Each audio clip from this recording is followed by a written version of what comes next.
Bienvenue dans Bien avec soi, le podcast créé pour te permettre de faire la lumière sur tes zones d'ombre et donc de connaître, accepter, embrasser qui tu es dans ton entièreté. Ce voyage en toi que je te propose est la promesse de vivre une plénitude émotionnelle ineffable et la liberté absolue d'être qui tu es. Pour cela, je te parle de développement personnel, de psychologie, de philosophie, de spiritualité, de résilience, de mindset et aussi de mes apprentissages. Je suis Marie Perron, coach spécialisée dans le shadow work et je suis ravie de t'accueillir dans ce tout nouvel épisode. Hey, salut, j'espère que vous avez la forme ce matin. J'avais envie de vous refaire ma réponse à la question que je vous ai posée. Donc, quelle est votre recette du malheur ? J'ai eu des réponses qui sont très intéressantes, qui sont très proches de ce que je vais vous donner aujourd'hui, mais du coup, j'avais envie de vous donner quand même ma vision des choses et les pistes de réflexion pour les personnes pour qui c'est un peu plus difficile de déterminer soit le sens de ma question, soit la façon dont ça se manifeste dans leur vie. Et j'avais vraiment envie d'introduire auprès de toi la notion de soupe émotionnelle. Je pense que toutes et tous, nous baignons constamment dans une soupe émotionnelle dont nous sommes les cuisiniers, nous sommes à la fois les goûteurs et les clients. Et la façon dont on nourrit cette soupe émotionnelle, ça va beaucoup venir par notre monde intérieur, nos pensées, les discours que l'on utilise. J'aimerais bien que tu visualises, en fait, avant de visualiser, j'aimerais que tu aies à l'esprit qu'en fait, ton corps, il devient accro à la nourriture que tu lui donnes. De la même façon que tu peux devenir accro au sucre, que tu peux devenir accro au café, à la clope ou à que sais-je, eh bien, tu peux être accro à la soupe émotionnelle dans laquelle tu baignes quotidiennement et dont tu es le principal auteur. Et de quelle façon est-ce que ça se fait ? Imaginons que tu aies été quelqu'un de particulièrement joyeux. C'est très vulgarisé, ce que je vais vous dire là, mais du coup, c'est très imagé. Je pense que ça sera intéressant.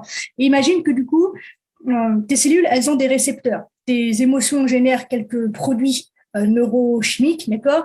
Et tes cellules, pour capter, ont des récepteurs qui sont de la forme, si tu veux, des neurotransmetteurs générés par ton émotion. Ok ? Imaginons que la joie soit un rond. Donc, ta cellule, sur sa membrane, elle a des récepteurs en forme de rond pour accueillir pleinement la formule de la joie. Mais un jour, il se passe quelque chose et ça génère de la colère en toi. La colère, c'est cool. Il y a une injustice qui s'est produite dans ma vie, il y a une limite importante pour moi qui a été franchie, je dois faire quelque chose. Donc là, soit tu as ce recul sur ta vie, sur tes pensées, sur la façon dont les choses fonctionnent et tu es capable de mettre fin aux choses, soit tu mets de l'eau dans ton vin, tu dis rien et tu continues d'avancer. Mais en arrière-plan, quand même, tu rumines un peu ton truc. Et les jours passent, les semaines peut-être, les mois, et au bout d'un moment, en fait, tu vas t'habituer un peu plus à la colère. Peu à peu, la joie va s'effacer. Et donc, sur les membranes de ta cellule, tu vas avoir des ronds, mais imaginons que la colère soit triangulaire. Eh ben, il y a certains récepteurs en forme de rond qui vont muter en récepteurs en forme de triangle. Mais pour l'instant, tu as encore un peu les deux. Et ça, c'est quand on est dans une colère, on va dire, chronique. Et les mois continuent de passer, tu n'as toujours rien dit, tu n'as toujours rien mis en place pour te libérer de cette colère et pour être bien, en fait, dans tes pompes. Et là, on en arrive à la création, ce qu'on va dire, d'une personnalité, entre guillemets, bien sûr, où on va pouvoir dire « je suis colérique ». Pourquoi ? Eh bien, parce que sur la membrane de tes cellules, il n'y a plus que des triangles. La joie a disparu, les ronds ne sont plus là, et tu n'envoies à tes cellules que des triangles. Alors, je te le dis, c'est ultra simplifié parce qu'il y a plein d'émotions qui se mélangent, etc. Mais celle que tu cultives le plus a cette tendance, en fait, à nourrir tout ton organisme, mais d'une façon bien plus profonde qu'on ne peut l'imaginer. Et donc, de quelle façon est-ce que l'on alimente et de quelle façon est-ce que l'on nourrit ces émotions-là pour en faire finalement un trait de caractère ? Donc, je suis colérique, je suis timide, je suis introverti, je suis je sais pas quoi. Eh ben, c'est, comme je l'ai dit tout à l'heure, c'est par tes pensées. Chaque émotion est générée par tes pensées. Tout part de là. Tout. Et pour te le prouver, je ne sais pas dans quel état tu te trouves ce matin, mais imaginons que tu sois pas forcément de bonne humeur. Je te mets au défi de t'énerver en te remémorant un fou rire. C'est juste pas possible. Et à l'inverse, je te mets au défi de sourire en te rappelant, je sais pas, la dernière dispute avec ton conjoint. Impossible également. Donc, la façon dont tu te sens, les émotions que tu génères sont les conséquences, la suite logique directe de la façon dont tu penses. Donc, je t'invite à mettre de la conscience, à pointer un laser lumineux sur les mots que tu emploies au quotidien pour justifier peut-être tes erreurs, pour justifier que tu te sens mal, pour excuser le fait de procrastiner, de ne pas aller là où tu veux, pour justifier qu'aujourd'hui tu es toujours en colère, pour justifier qu'aujourd'hui tu es toujours une victime alors que les faits que tu ressasses se sont terminés depuis peut-être 50 ans. Quel est le discours que tu emploies? Et il ne s'agit pas ici d'aller vers de la pensée positive et d'être dans le déni de ce qui se passe. Je ne remets absolument pas en question ce que tu peux vivre. Ce que tu vis est légitime et je n'ai aucun droit, en fait, de juger quoi que ce soit là-dessus. En revanche, là, j'ai une cliente qui m'a posé une question très intéressante l'autre jour, qui m'a dit, mais se mettre dans la pensée positive, est-ce que c'est pas être dans le déni, justement, et est-ce que c'est pas se mentir? Mais je lui ai répondu, est-ce que être dans la pensée positive, c'est plus se mentir que de se raconter sans arrêt que la vie est dure et moche? Non. Et donc, j'ai envie de te dire, comme je te disais il y a quelques jours en arrière, choisis ta douleur, j'ai envie de te dire, choisis ton mensonge. Ça ne veut pas dire que tu écartes l'autre réalité. Ça veut dire qu'on revient dans cette notion que les deux polarités sont toujours là au même instant. Et au moment où tu râles, parce que ce mec t'a fait une queue de poisson et que c'est les femmes au volant, c'est tous des goujats, etc.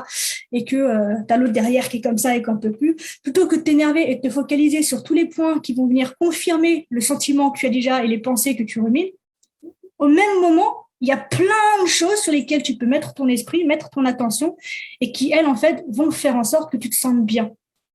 Et c'est ça, en fait, prendre la notion de la réalité, mais dans toute sa globalité. Donc, aujourd'hui, je ne sais pas comment tu te sens. Une chose est sûre, c'est que c'est le résultat de la façon dont tu penses. C'est juste ça que tu as à retenir, mais du coup, tous ces exemples un peu visuels, je pense qu'ils peuvent t'aider à mieux comprendre, à mieux intégrer la chose. Donc, voilà. La recette de ton malheur, elle est dans ta tête.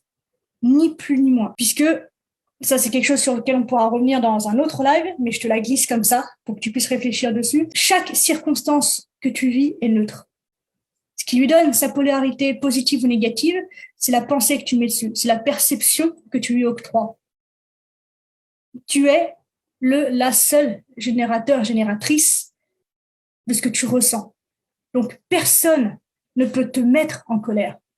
Il y a une personne dont le comportement, dont les mots vont faire vibrer quelque chose, vont réactiver la blessure qui génère de la colère. Mais cette personne peut tenir le même discours à une personne qui a la blessure, je ne sais pas, de l'abandon peut-être, mais qui n'est pas sujette à la colère, ça va lui passer au-dessus. Donc c'est bien la preuve qu'en fait, c'est pas la situation qui génère des émotions, c'est la façon dont on voit la situation. Donc, je t'invite aujourd'hui à mettre le doigt, à mettre donc un petit faisceau lumineux sur le discours que tu maintiens, sur tout ce qui te gêne encore aujourd'hui dans ta vie.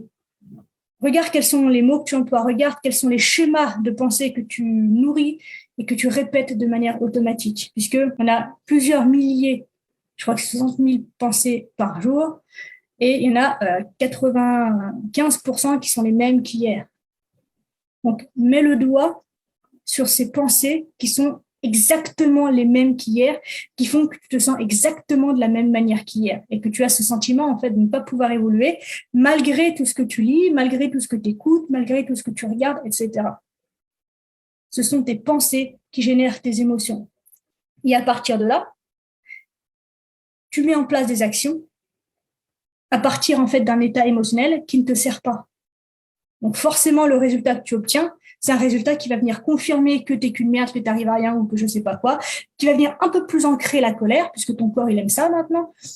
Et en fait, tu t'enfermes tout seul dans un cycle comme ça, dans ta propre recette. Donc, mets le doigt sur les ingrédients que tu as envie de sortir de ta recette et crée un nouveau plat bien plus goûteux pour toi. On arrive déjà à la fin de cet épisode. Merci de l'avoir écouté jusqu'au bout. J'espère qu'il t'a plu. Si c'est le cas, n'hésite pas à me le faire savoir et à m'encourager en mettant un commentaire ou 5 étoiles sur Apple Podcast ou encore Spotify. Les témoignages, les interactions, ça aide simplement à mettre le contenu en avant et donc à agrandir la communauté et c'est vraiment super important pour moi. Donc, merci pour ta contribution. Dernière chose, si tu as envie de me poser des questions, d'interagir avec moi ou de me soumettre des sujets que tu aimerais que j'évoque dans ce podcast, eh bien n'hésite pas à me le faire savoir en privé sur Instagram, le lien se trouve dans la description. On se retrouve très vite dans un tout nouvel épisode, d'ici là bien sûr, prends soin de toi, sois reconnaissant envers la vie et surtout n'oublie jamais que tu es la personne la plus importante de ta vie et que de ce fait, tu mérites ce qu'il y a de meilleur. Je nous aime, à la revoyure.